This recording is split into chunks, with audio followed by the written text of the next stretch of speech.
ہے کلام حضرت اقبال وہ آب بقا، قلب مردہ کو جو کرتا ہے حیات نو عطا۔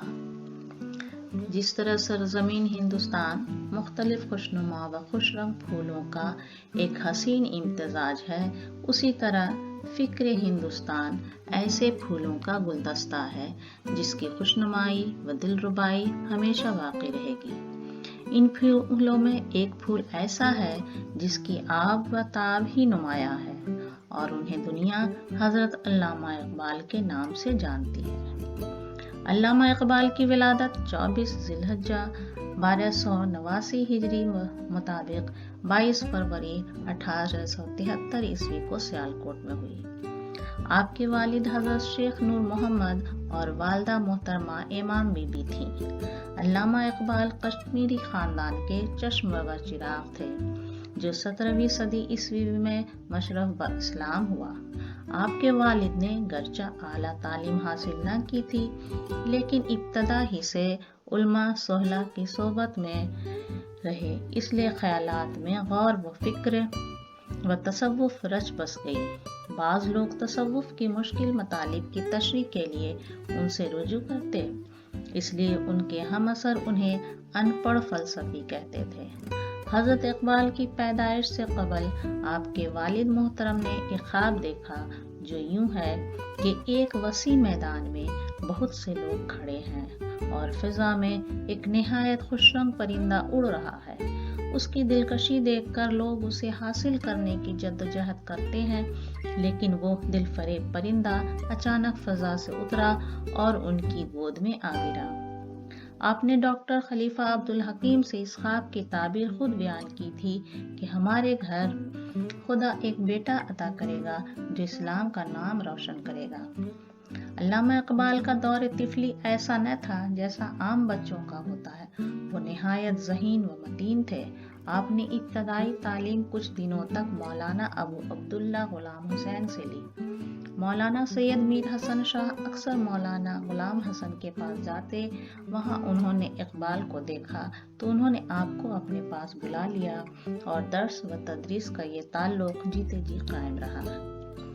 دینی تعلیم مکمل ہونے کے بعد سیالکوٹ کے اسکاچ مشن ہائی اسکول میں میر حسن کے کہنے پر داخل ہو گئے اور ہمیشہ امتیازی نمبروں سے کامیابی ملی۔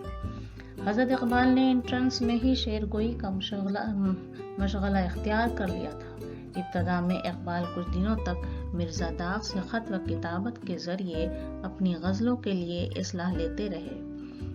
بی اے آپ نے لاہور کے گورنمنٹ کالج سے امتیازی نمبروں سے پاس کیا اور طلائی تمغے بھی حاصل کیے۔ یہاں آپ کو پروفیسر ٹامس آرنلڈ جیسے فلسفی کی شاگردی کا موقع ملا، چنانچہ آپ نے فلسفے میں ایم اے کیا اور یونیورسٹی میں اول آ کر طلائی تمغہ حاصل کیا۔ اقبال کی تعریف میں پروفیسر آرنلڈ اکثر اپنے احباب سے کہتے کہ ایسا شاگرد استاد کو محقق اور محقق کو محقق بنا دیتا ہے۔ ایم اے کی ڈگری حاصل کرنے کے بعد اورینٹل کالج لاہور میں میکلڈ عربک ریڈر مقرر ہوئے۔ کچھ عرصے بعد ہی انہیں گورنمنٹ کالج لاہور میں پروفیسری کی جاب مل گئی۔ آپ نے 1905 عیسوی تک اس کار خیر کو بخوبی نبھایا۔ 1905 عیسوی میں ہی آپ اعلیٰ تعلیم کی غرض سے اس ہندوستانی مٹی کی خوشبو سے دور لیکن اسے اپنے دل و دماغ میں بسائے و سب کی نیک خواہشات اور بزرگوں کی دعاؤں کی ٹھنڈی چھاؤں تلے لندن پہنچے اور حصول تعلیم کے لیے سرگرداں رہے۔ 27 جولائی 1908 عیسوی کو اقبال انگلستان سے اپنے وطن واپس آئے۔ یہاں آ کر 22 اکتوبر 1908 عیسوی کو ایک درخواست دی جسے قبول کر لی گئی اور آپ چیف کورٹ میں پریکٹس کرنے لگے۔ 1923 عیسوی میں اس شاعر مشرق کو سر کے خطاب سے نوازا گیا۔ یہ خطاب آپ کو پنجاب کے گورنر سر ایڈورڈ میکلگن نے دی تھی۔ آپ کے استاد محترم کو شمس العلماء کے خطاب سے اسی عرصے میں نوازا گیا جس کے لیے آپ نے خود سفارش کی تھی۔ علامہ اقبال دوسری گول میز کانفرنس اور تیسری گول میز کانفرنس میں بھی شامل ہوئے۔ علامہ اقبال نے اپنی شاعری کا آغاز گورنمنٹ کالج میں طالب علمی کے دور سے ہی کیا تھا۔ آپ ایک انفرادی ذہن کے مالک تھے۔ فن اور آرٹ کے متعلق آپ کا ایک خاص نقطہ نظر تھا۔ آپ کے دل میں حب وطن اور حب اسلام کوٹ کوٹ کر بھرا تھا۔ آپ کا پہلا مجموعہ بانگ درا ہے۔ وقت کی رفتار نے اقبال کے ذہن میں شدت اور تاثیر پیدا کر دی، جس نے بال جبریل میں ایک پائیدار شکل اختیار کر لی۔ بال جبریل کی اشاعت بانگ درا کے تقریباً 11 سال بعد ہوئی۔ اقبال بحیثیت اسلامی شاعر بھی کافی مشہور ہے۔ بال جبریل اس بات کا آئینہ ہے، ان میں بیشتر غزلیں عشق الہی کے جذبے سے معمور ہیں۔ نمونہ کلام ملاحظہ ہو: میری نوائے شوق سے شور حریم ذات میں، غلغلہ حائل ماں بت کدا صفات میں۔ ان کی بعض نظموں جیسے مسجد قرطبہ، ساقی نامہ اور ذوق و شوق وغیرہ سے ان کا اسلام سے گہری قربت کا اظہار ہوتا ہے۔ انہوں نے مسلمانوں کو اتحاد و اتفاق کا سبق دیا اور نفاق سے دور رہ کر ایک سچے مسلمان بننے کا مشورہ دیا۔ علامہ اقبال کی وطنی شاعری کا بھی اپنا ایک الگ مقام ہے۔ انہوں نے بیشتر نظمیں حب الوطنی کے متعلق بھی لکھی ہیں۔ اس نے بھی اقبال کے نام کو ہر جگہ روشن کیا۔ ان کی نظم ہمالہ کا یہ شعر قول طرب ہے: اے ہمالہ اے فصل کشور ہندوستان، چومتا ہے تیری پیشانی کو جھک کر آسمان۔ یا ان کی یہ مشہور نظم جو ہندوستان کے کونے کونے میں سب کی زبان پر ہے: سارے جہاں سے اچھا ہندوستان ہمارا، ہم بلبلیں ہیں اس کی، یہ گلستاں ہمارا۔ اقبال کے دل میں جہاں خدا اور اس کے رسول کی محبت ہے، وہیں دوسرے مذہب کو بھی وہ عقیدت کی نگاہ سے دیکھتے ہیں۔ ہے رام کے وجود پہ ہندوستان کو ناز، اہل نظر سمجھتے ہیں اس کو امام ہند۔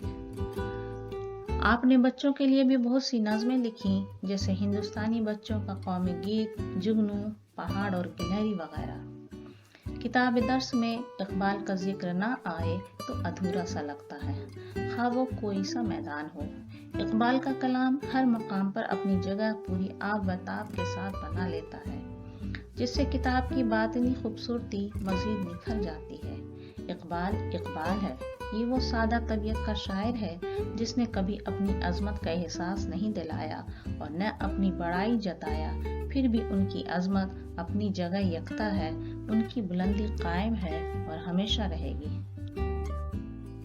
حضرت اقبال کے مزاج میں بہت سادگی تھی، بچوں سے بہت پیار سے پیش آتے۔ آپ ایک ہمدرد شوہر اور شفیق باپ تھے، اہل خانہ کا ہر طرح خیال رکھتے۔ 1937 عیسوی کے آخر میں علامہ اقبال کو کئی قسم کی بیماریوں نے گھیر لیا، لیکن آپ نے ان تمام تکالیف کا بڑی جوانمردی سے مقابلہ کیا۔ آپ کے بڑے بھائی عطا محمد جب آپ کی عیادت کو آئے تو آپ نے فرمایا: بھائی صاحب، میں موت سے نہیں ڈرتا، انشاءاللہ مسکراتے ہوئے اس کا مقابلہ کروں گا۔ آخر 21 اپریل 1938 عیسوی کو وہ مشفق اور پیاری ہستی منو مٹی تلے ہمیشہ ہمیشہ کے لیے چھپ گئی۔ آپ کا مزار لاہور شاہی مسجد کے پہلو میں ہے۔